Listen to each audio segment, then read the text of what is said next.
Good afternoon.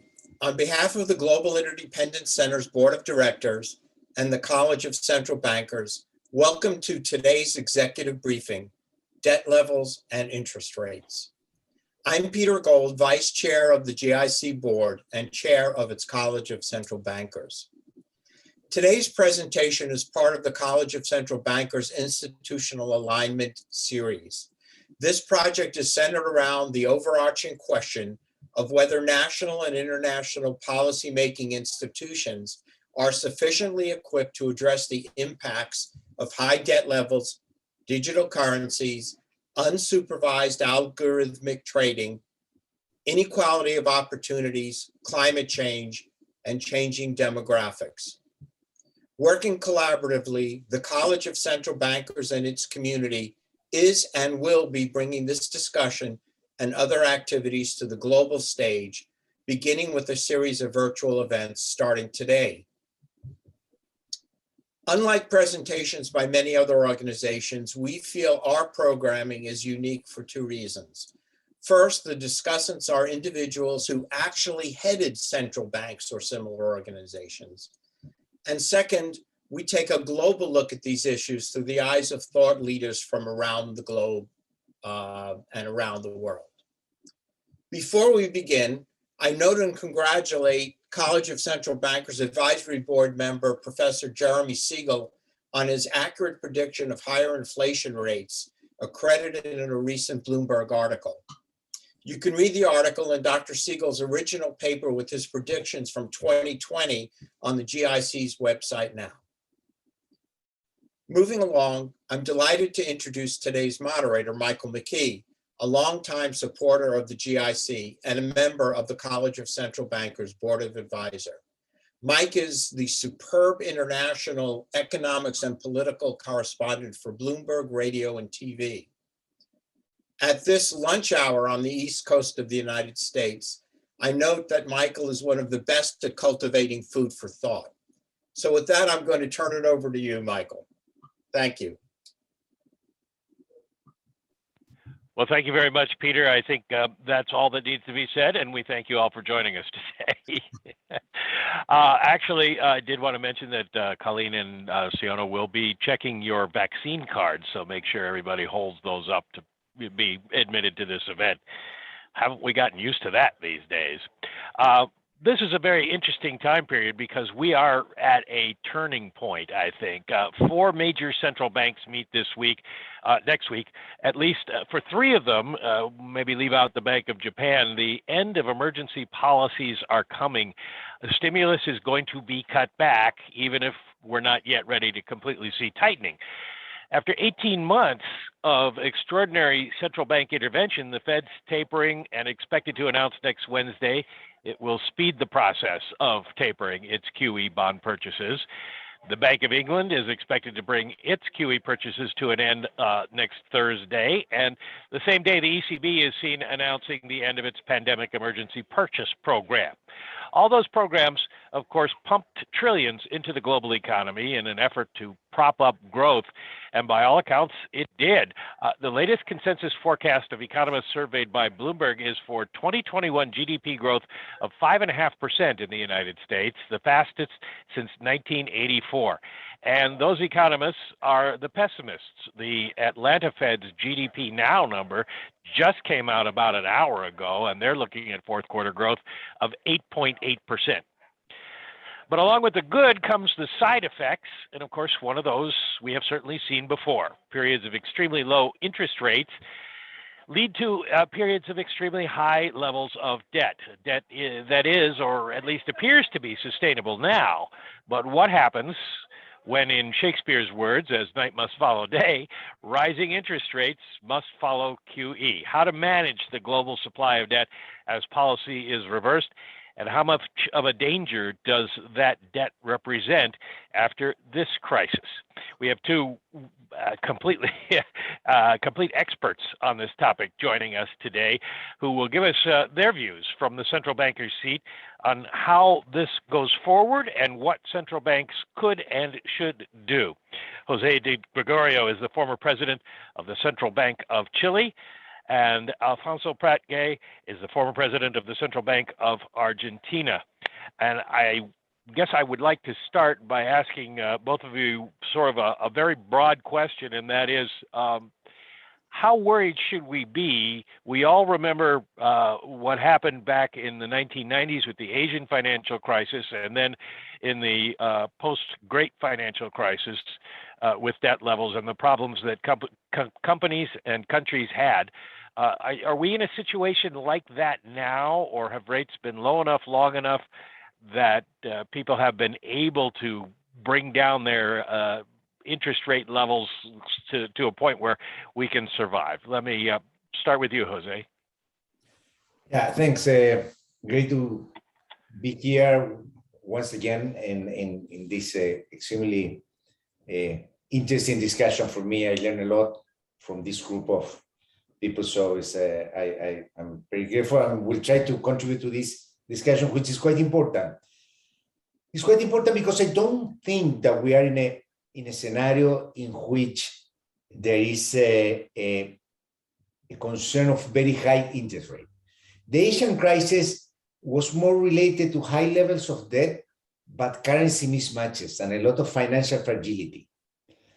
Since the 2000s, most emerging market economies have been floating. We have seen tremendous volatility in exchange rates with the tantrum, with the COVID crisis, and even during the global financial crisis, and we didn't see major financial crisis in emerging markets. So I think that is so things from the point of view of exchange rates and mismatches, which was a cause for a lot of vulnerability in emerging market. I think that's not that important now. However, one thinks, and if we would like to think of for a more dramatic episode, one has to go to the Volcker disinflation, when the US increased very sharp interest rate, and this caused a collapse in all Latin America because there were very high levels of debt, together with some currency problems.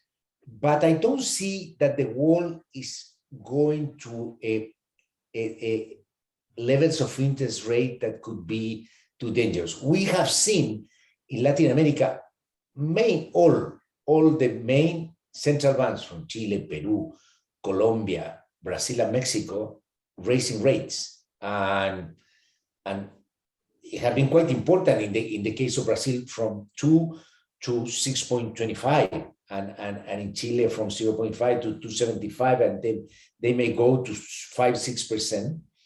So there are two things. One is that it's in an environment also in which the inflation is going up. So real interest rates are raising, but very little compared to the rise in inflation. So I think that is, I don't see, we cannot rule out, but I don't see a scenario of serious problems with increases in global interest rate. Perhaps my kind of most important point on this is that I think that we will be in a world with relatively low interest rate in the future. Perhaps for inflationary reasons, they will go up, and as you said, also in advanced economies, but the levels at that interest rate will go there, what we would call today the neutral rates, they will stay low. Let me turn to you, President Prat-Gay, and ask your thoughts we'll start at the 10,000 foot level here.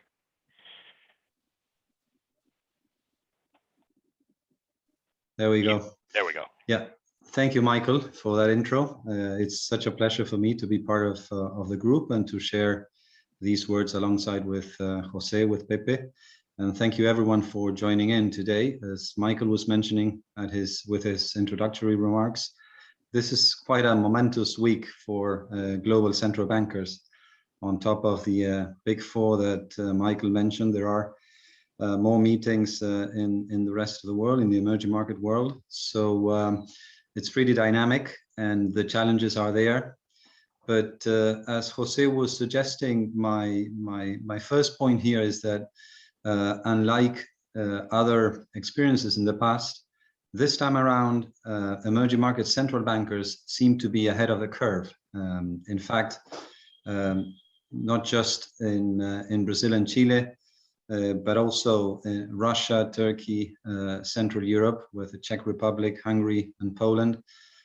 All of those central banks have already started a hiking cycle. On average, weighted average by GDP, the emerging markets have already risen rates by a little bit over 200 basis points, which is way ahead of what global or major central banks have done so far. They're nearly, moving ahead with a tapering, but no discussion as of yet of in terms of hiking rates. So first point there is that the paradox is that emerging market central bankers are facing, in my opinion, lesser challenges this time around than the big central banks. That's the flip side of some of the things that happened in 2020. In 2020, the bad news was that there was no room for stimulus in emerging markets. But now the good news is that since you didn't put so much stimulus on the table, there's not that much that you need to mop up going forward. And one very interesting point that I'm sure some of you guys have actually spotted is that for the first time in more than at least 20 years, developed market inflation is actually running a little bit over emerging market inflation when you get the weighted average of all the countries involved, like 5 points in the developed world against 4 points in the emerging market world. And this is obviously extremely new. This speaks to what José was mentioning a while ago, that on average, emerging market countries have been running sound macroeconomic policies, and therefore they're in a better position to withstand whatever's coming from the outer world. Of course, the big challenge here is more on the Federal Reserve, the ECB, Bank of England, People's Bank of China, and BOJ. But I'm sure this is something that we'll discuss further on in our call. But essentially, the bad news of 2020 is actually playing out as good news for emerging markets right now. Inflation is actually steeper in the developed world than in the emerging markets for once. And of course, there are exceptions, and Argentina, my country, is one of those exceptions. We can talk about that later on.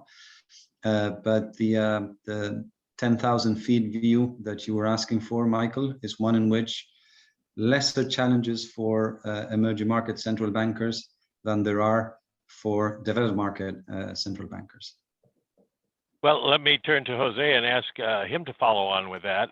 The idea of greater challenges for developed markets. What are those challenges, and why do we see them more in the developed markets than in the emerging markets? It sort of flips the debt crisis on its head.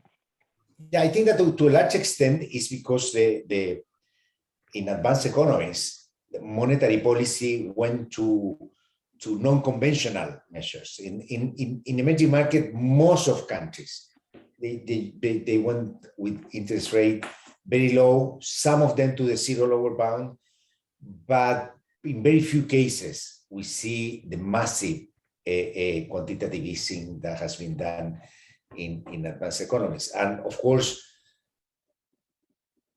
withdrawing the whole stimulus, it's more complicated, I think, when you have also to manage the exit strategy. Raising rates is in a way, it's more conventional. So I think that's one thing that is quite important. And then it comes the issue, which I'm not pessimistic, but it comes the issue of supporting markets and to which extent the withdrawing of this unconventional stimulus, and that may need to be more rapid because we were with expansion since the global financial crisis. So for the first time, we're facing a period in which monetary policy needs to tighten, I think, more seriously, at least in the next quarters. There is still the issue of how long it will last, this this high inflation caused by the disruption in value chains and all those problems. But all the indications seem that we should be kind of cautious and think that this may last for quite a while, and that's quite a challenge for inflation. If this would have been a 1 or 2 quarters shock, it's not a big deal. But the problem is that this may contaminate all prices, not just the prices that are being affected, and expectations, and then comes the inflationary spiral and wages. So I think that's kind of the challenge facing, I think, that the emerging market and developed countries in different stages of the business cycle. I think that Alfonso made a very important point. I think that, and I want to repeat it, because for the first time also, emerging markets are broadly ahead of the curve. And that's quite important, because what we always tell people in a more, I would say, more colloquial, when you tell to the public why it's important to go ahead of the curve, because when you fall behind, the hiking must be much higher. So at the end, the risk of tightening too much when you are behind of the curve is much more serious. So today, I think that that's quite important for central banks to be quite rapid to react without exaggeration, but taking very seriously the issue of inflation. Before we go on, I should point out that at the bottom of your screen, you'll see a button that's marked Q&A. And so if you have questions for our panelists today, please put them in there and I will get around to asking them. I have got a few more questions, and then we can bring the audience into it. Although I did get one question already that parallels something I was going to ask. So Alfonso, let me turn to you. We have a request that both of you give an outline of what you think is going to happen with inflation. And since you mentioned that emerging market inflation is running lower than developed markets, and yet we're seeing still strength in commodities, does that continue? Do we see emerging markets catch up in terms of inflation, or are they moving quickly enough to put a cap on it? Well, Michael, yeah, of course, when you look at the CPI baskets, it is usually the case that in emerging markets, the weight on food prices is actually higher on average than in developed countries, and therefore, you know, the rise in commodity prices that is now a bit muted, but that was quite steep early on, has had some impact on food prices in emerging markets. And in fact, just as José was mentioning before, that was one of the yellow lights that put most central banks in the region in the alert mode, and that was one of the reasons why they've been, you know, hiking rates more rapidly than elsewhere. It now seems that at least the pace at which those commodity prices were rising at the beginning of the cycle is no longer as steep as it was back then, and therefore we're not seeing a second round effect coming from food prices. In that respect, it is actually quite different from what you would look into, for instance, in the US. In the US, one of the areas where the Fed is looking into is not obviously food prices, but rather rent prices and the implications of steep increases in real estate prices and how that is, you know, feeding through the CPI figures. So it's obviously a different type of dynamics in both regions of the world. But going to your point, my sense is that the one-off jump in commodity prices is already largely behind us and is no longer as a concern as steep as it was a few months ago for emerging markets.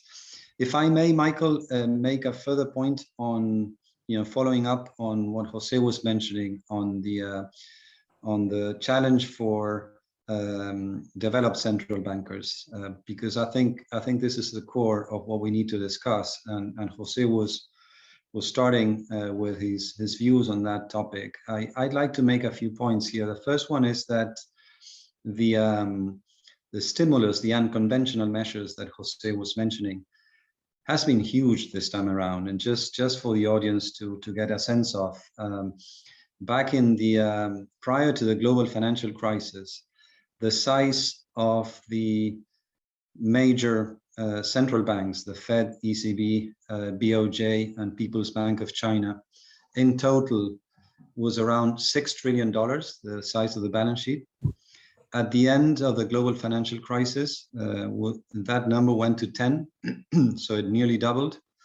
Right now, as of November, the aggregate sum of the balance sheet of these 4 central banks is more than 31 trillion. So we've gone, just as in the global financial crisis, we had gone twice. This time around, we've gone 3 times.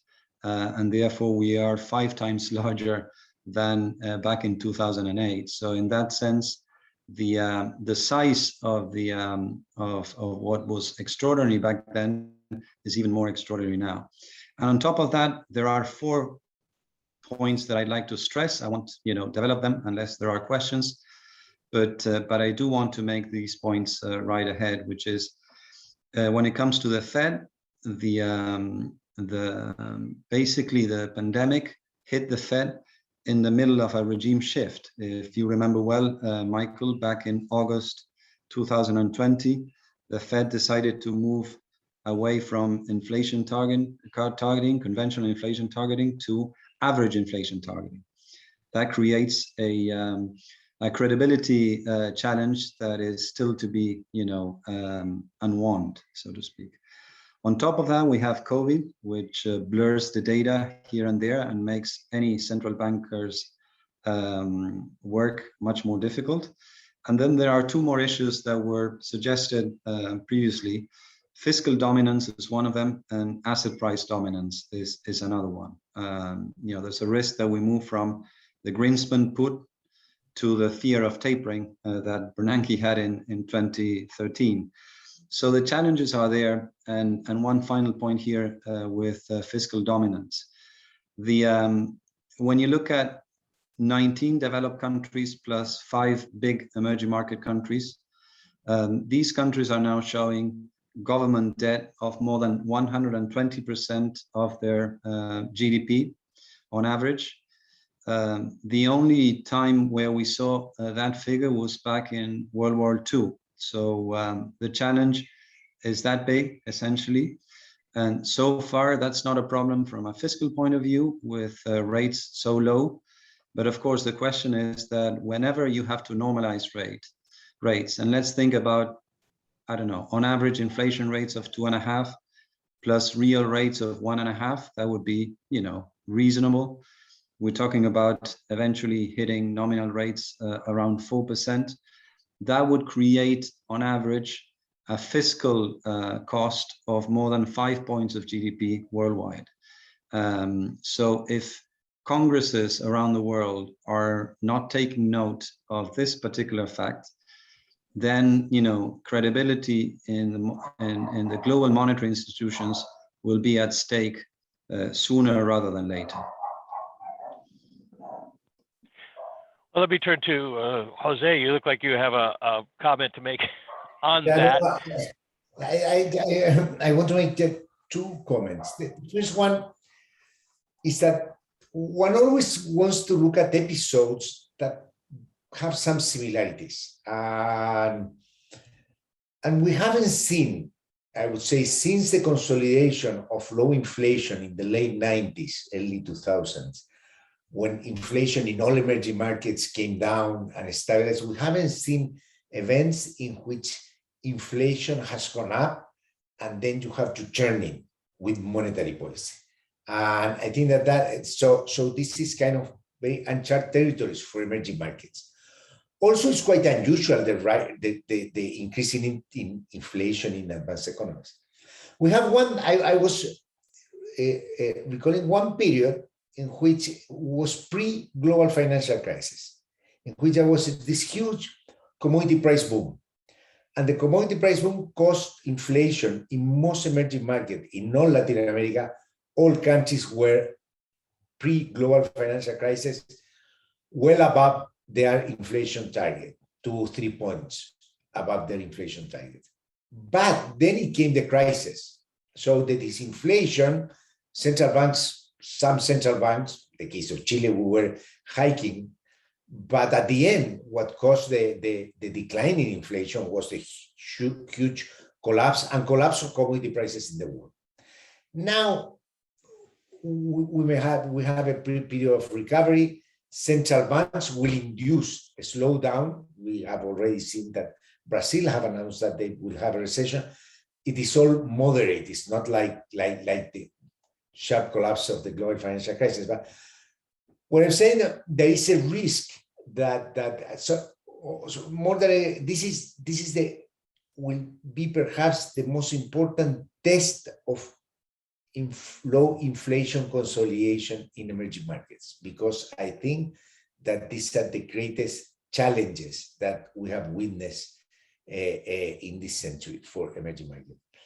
The other thing is regarding, and the point that made Alfonso, regarding the interest rate may go up and they cause stress. And here we have to make distinction. I guess, and I think central banks and financial authorities all around the world are doing a stress test to check the resilience of their corporate sector and financial system to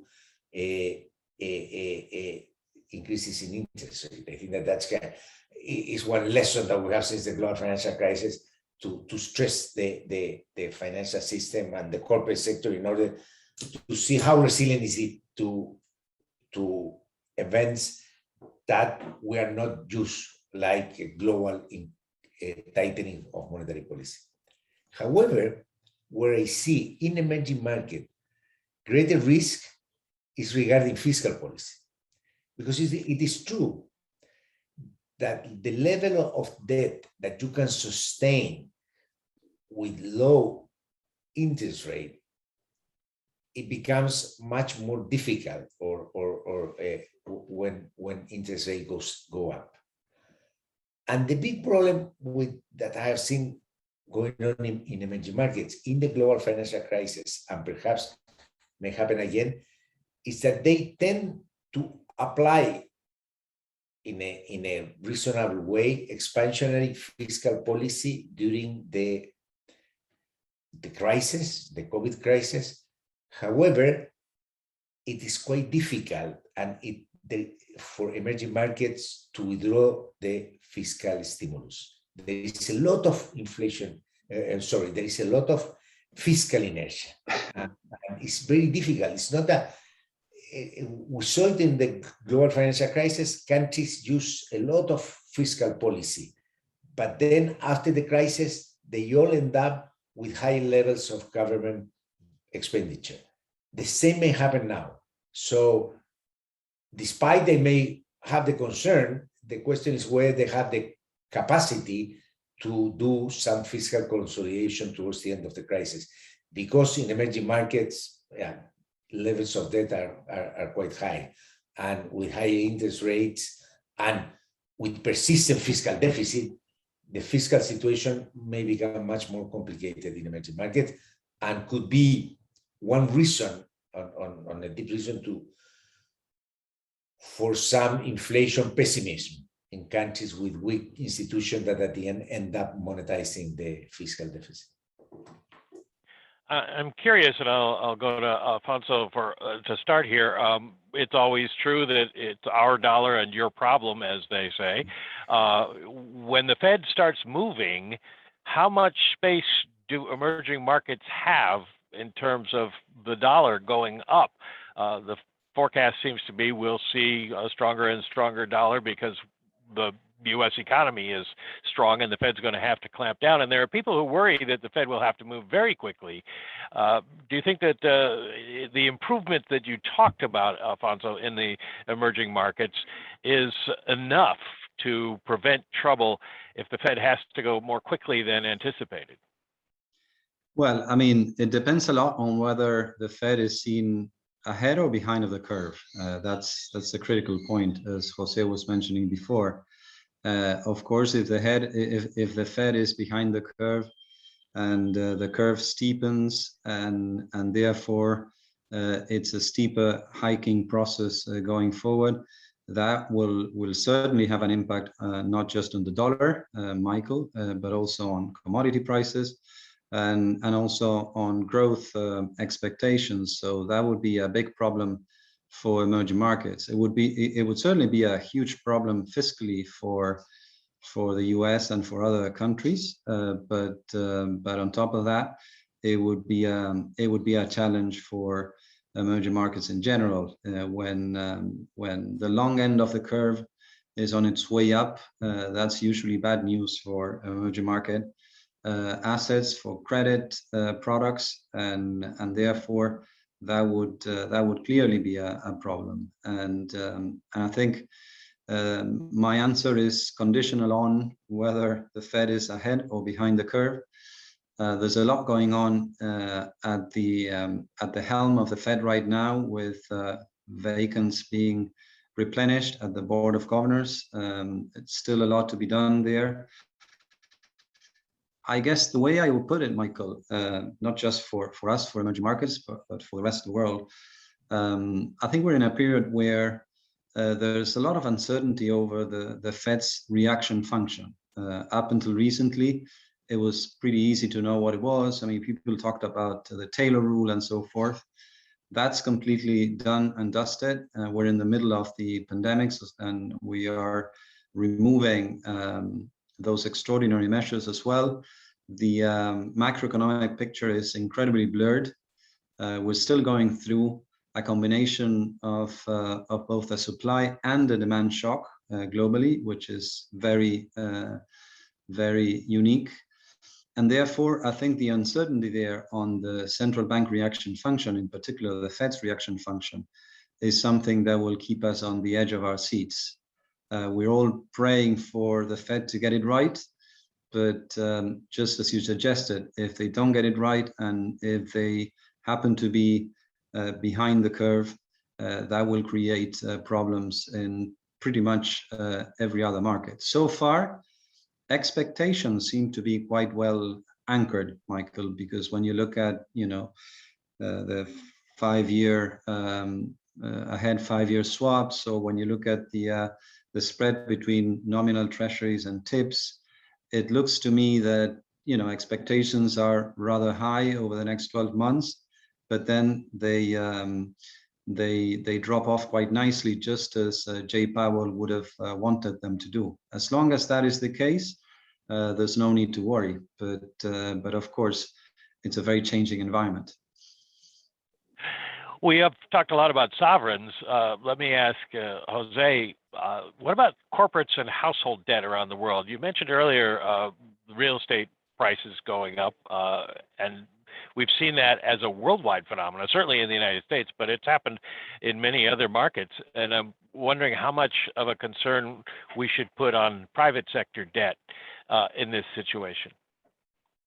Yeah, and as I told you, I have a relatively positive view. I don't want to look bullish or saying that there's no problems. Central bankers must always say there is a problem. But I am a little bit optimistic in terms of corporate, because corporate sector, since the end of the global financial crisis, with a huge liquidity in global market, have increased a lot debt of corporations. But when you look, they have been investing, they have been restructuring, they have been refinancing and taking advantage of low interest rate. So I think that has been a positive development. We have had also, at the same time, sharp fluctuation in exchange rates and no major financial problems in emerging market.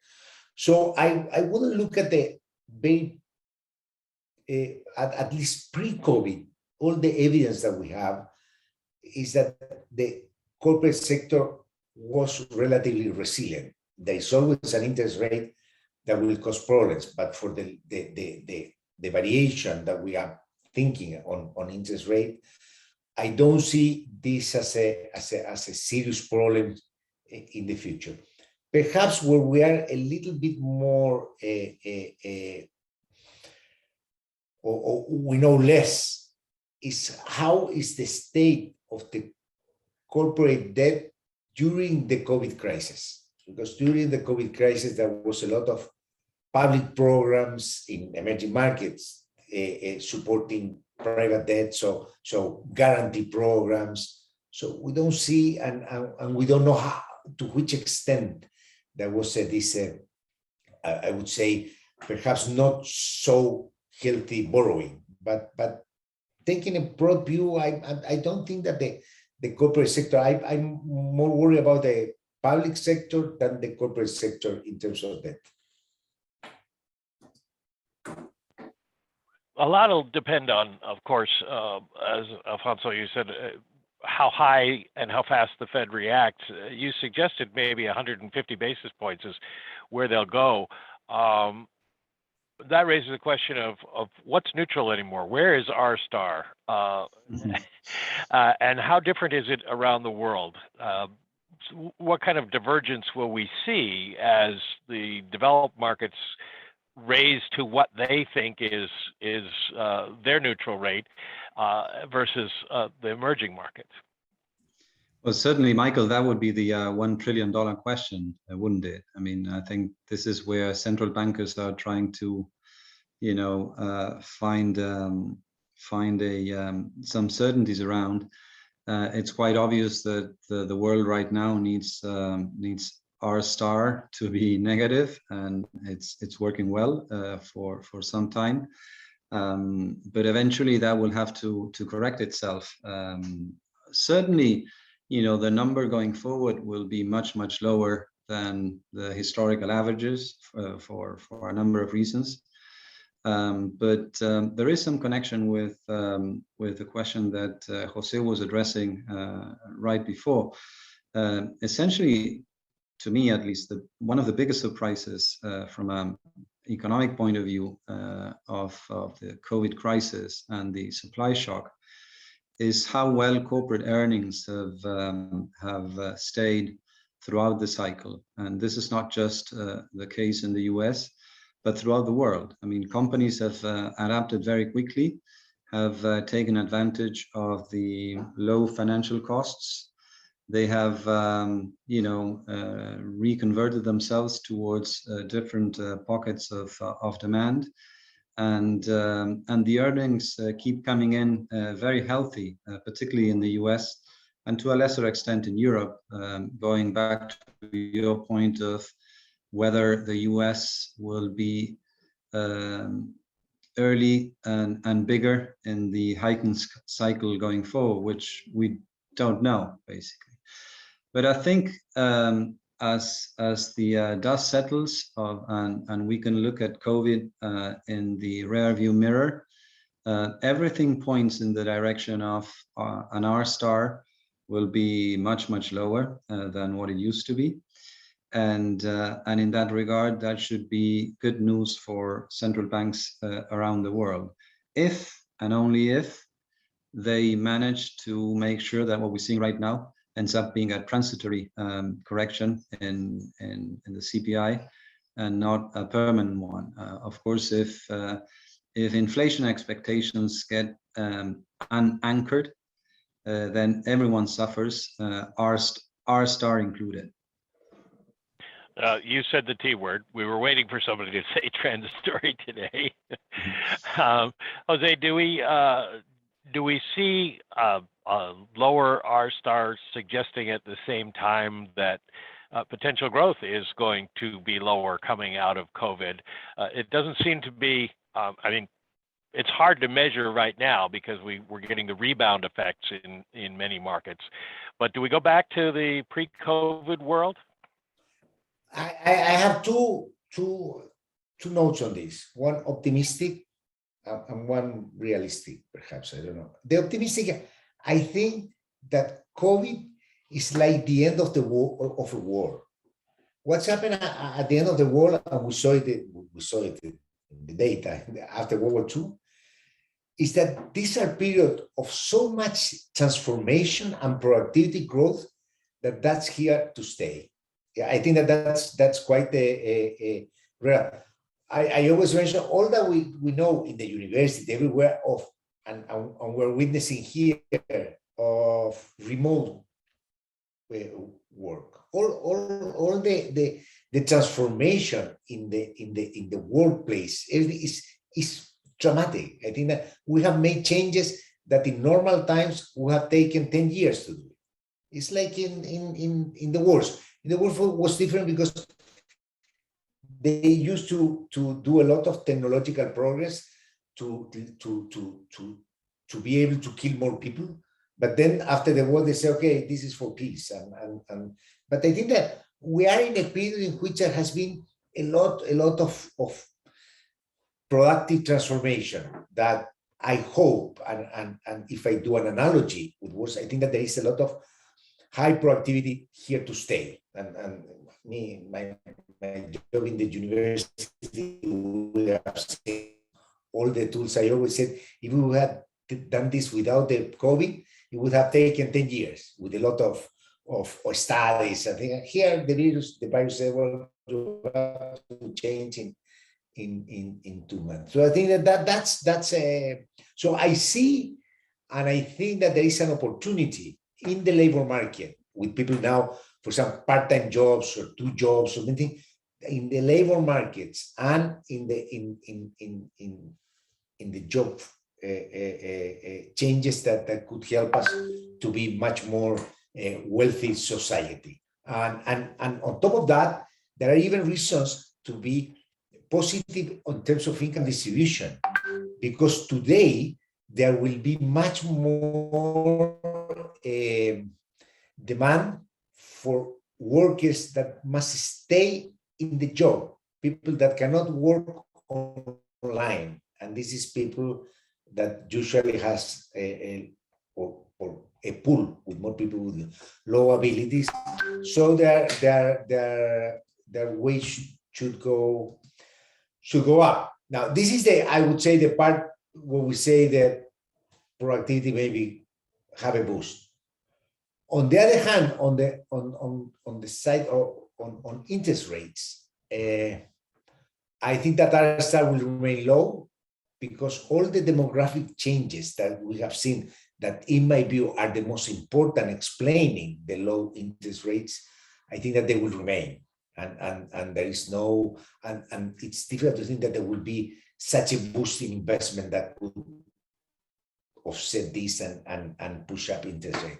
So I think that we'll remain with interest rate relatively low, despite all these gains in productivity. Alfonso, we have a question from the audience here, going back to your 4 points that you made at the top of the program about the one about asset price dominance. Can you elaborate on that, especially the risks in the larger equity markets, particularly the United States equity and bond market? Yeah, certainly, Michael. I think, central banks will never admit it, but there's no question that they're putting at least a partial eye on what's happening with asset prices. No central banker these days wants to be blamed with, a significant correction in the equity markets. So there's an incentive problem there. There's no question about it.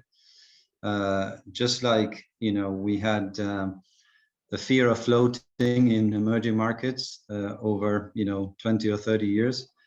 It seems to me that there's a fear of tapering and a fear of hiking eventually. But of course, the flip side of that, just like with FX regimes in emerging markets, you create a disturbance, you create a problem there that eventually turns into a balance of payment crisis. The issue there is whether by your rendering to the asset price dominance, you're not creating your own bubble. And I think this is a question that will remain for us throughout the cycle. As I mentioned before, earnings have been so strong that it's very hard to make the case that equity prices in the US are too expensive. You know, you look at any measure of price earnings, and when you toss in the new R star or the actual level of interest rates, it's very hard to make the case in general. There are some pockets of the market where there might be more exuberance, if you will. But yeah, my sense is that central bankers are in a very difficult spot in that regard, Michael. They need to cater to the fiscal authorities, because if they hike rates too quickly, they will create a fiscal problem for them. They need to cater to the market as well, because they don't want to be the ones who take the punch bowl away. They lack instruments because there's a lot going on. There's a lot of transformations, as José was mentioning. So it's very hard to spot what are the underlying currents. So it's much more difficult to be a central banker today than it was, say, 10 years ago. And there's a lot more at stake. And I think that ultimately what's at stake here is the trust in fiat money. We haven't actually mentioned the crypto word yet, but it's quite obvious that under the table, what people are asking themselves is whether central banks will be wise enough to hold on to their guns and to do the right thing, given that they've got so many objectives, so many targets, so few instruments. And what if they don't get it right? Right now, they seem to have an alternative threat to their own monetary sign, which is crypto. I'm not so sure about that. Some people do believe that. And that's the state of the world in which José and myself and many other central bankers in the emerging market world are used to operate in, because essentially coming from our side of the world, you're always risking a flight to quality into a safer currency. One wonders whether that will eventually be the case for, let's say, the US, if Congress is not ready to make the right decision, the right decisions when fiscal policy needs to be tightened, and so on. So I think it's fascinating from that regard, and my earlier point still remains. You know, there are lots of dominances that developed market central bankers have to deal with right now, and it's going to take a lot of good decisions for them to win the day. We can't conclude this discussion at all without talking about China. We've talked about the United States and its impact on the world. Today, Evergrande, its 30-day grace period ended, and S&P says default appears inevitable. That may be the first domino. It may be the only domino if the Chinese government steps in. So I'd like to get both of your thoughts on China. Start with José, and how closely we have to watch them. How much of a danger are they in terms of contagion or cross-border problems, or is this something that they can contain within their borders? Yeah, we should look closely at China, despite it's quite difficult to look at them closely, because it's so it's quite a challenge. We have seen financial problems over and over, but they are able to. They seem to be very well prepared and very well equipped to solve problems that under normal circumstances could create some major turmoil. The other interpretation could be that as of today, they have just dealt with problems not that big, and there may be one big coming. So it's I'm quite uncertain about what really is going on in China. I think that's central is key. China is central because China has been, in a way, the economy that has supported the world in the worst moments in the last 20 years.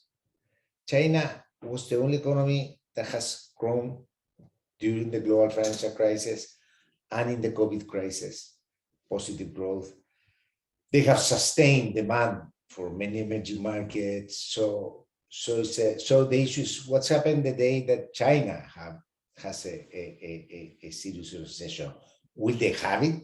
Can they handle all the imbalances that may be appearing in China? So we really don't know. I think that is as I said, it's extremely important. We have to keep an eye, both eyes, all of our eyes. There are a lot of also geopolitical and tensions around the world. We see it in emerging markets with the discussion of foreign investment from Chinese. We see it all around the world and the tensions. And there is one very big issue that in 5 more years, China will be the largest economy in the world. So between 5 and 10. And so we have to pay very close attention, and the world is changing again. As of now, China has been extremely resilient, and we hope it keeps that way, but you never know what may be going on behind doors. Alfonso, if you were back at central bank, what would you be thinking about China right now? Well, I think this was also a very important week for China, just as you were mentioning earlier, Michael. As you all know, the People Banks of China actually cut reserve requirements by 50 basis points, which is quite a thing. You know, it's kind of the odd man out in the central bank world. Here you've got China easing monetary policy rather than tightening monetary policy. There is a reason for that. I think for a number of months now, China has tried to step in what they thought was a credit and even real estate bubble. And the hard words coming from the Chinese authorities regarding Evergrande and other giants of that sector is testament to that. And also the tech companies in China, they didn't want a bubble to develop further on. It seems to me that now they might be actually changing gears with the most recent decision that they have taken. So when I take a step back, there's one thing we do know about China is that growth will be lower than what it used to be going forward. You know, we can't quite expect China to reprint numbers of around 9 to 10% per annum. It's going to be a lot more like 5 to 6 rather than 8 to 10 going forward. And the big question mark is whether the authorities are able to rein in an incipient credit bubble and an incipient real estate bubble, as we all will agree that they are actually looking into. It's stop and go, apparently. They were very, very, very tough up until this week. It seems to me that they've now changed. And that probably means that in the short run, that's good news for Chinese trade partners and so on. Bear in mind that over the last 3 or 4 years, China has debatable success to move away from export-led growth and more towards domestic consumption growth. That, you know, worked for a while, but not really. So now I think they are probably open up the bigots. They are more concerned about growth being insufficient. And to the extent that they are successful, that will be good news for every other neighbor around. But of course, on top of that, there's the geopolitics that Pepe was mentioning. Your question, Michael, was only about me being a central banker rather than me being Xi Jinping, which would be a very different hat to be wearing. It would indeed. We're almost out of time, so if I have another question that I'd like everybody to ask to answer as quickly as possible, and that is on the central bank side, other than the monetary policy tools, the macroprudential tools that they have. We've seen the Reserve Bank of Australia and the ECB within the last 24 hours, both saying they need to tighten up lending rules and supervision to make sure that the bad loans aren't being made in the good times to come. What do you think about that as a potential to head off problem? Can you use those tools enough around the world to get somewhere? Let me start, and then I'll leave it over for Jose to close in. Yeah, I mean, you can never do enough in that regard, Michael. The macroprudential and the regulatory framework of central banks is as important, or probably even more important, than the monetary policy chapter of central banking. Sometimes we forget that, and it's obviously quite easy to forget when things are going really well, as you mentioned.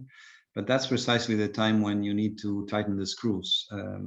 We mentioned already in this call, zero interest rates are an incredible incentive to very bad loans. There's no question about that. And you mentioned the ECB.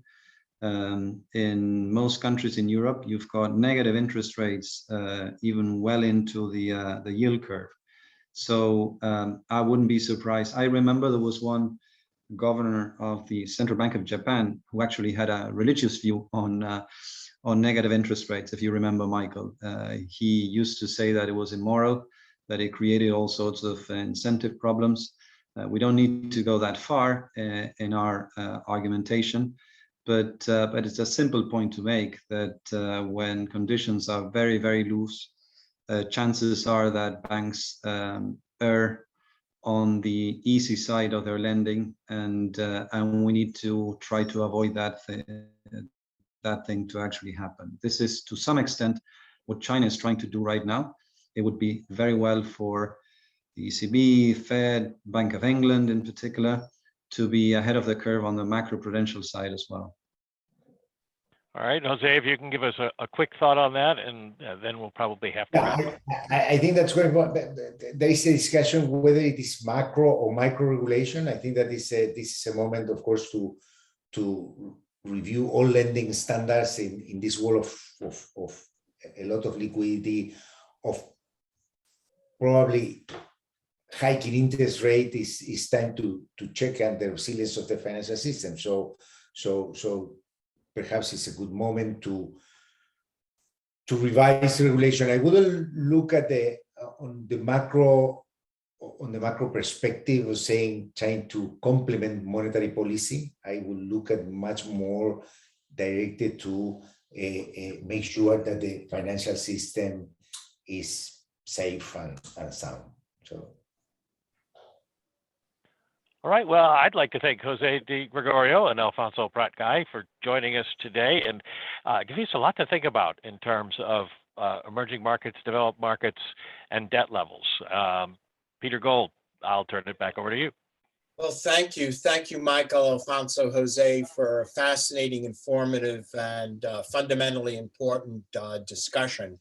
Let me observe, please, that what we've heard today is precisely the reason why the College of Central Bankers has undertaken the institutional alignment project, asking the question, are current institutions sufficiently equipped to deal with many of the issues which we've heard today: debt, interest rate, inflation, cryptocurrency, demographic changes, and so on, including independence and interdependence of the central banks themselves.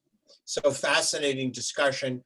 Might propel one to even ask, are we looking for a next round of Bretton Woods discussions to maybe inform this path forward? But I hope each of you will be able to join us for an upcoming program, and I hope our audience will be able to do that as well. As a reminder, before we close, a replay of today's executive briefing will be available on the GIC website, I think later today. Well, in closing, again, I want to thank everybody for attending a fascinating discussion, and it was important discussion indeed. To find replays of our events or explore GIC membership or learn more about the College of Central Bankers, please visit our website, www.interdependence.org. We conclude and encourage you to take 60 seconds to respond to our audience survey. Your feedback is important to us, and we appreciate you letting us know how we can improve our programming. As the last program of the year, I am honored to convey to each of you the GIC's board's most sincere wish for you and your families to have a happy and healthy holiday season. Thank you for your attention. Thank you for attending, and have a good day.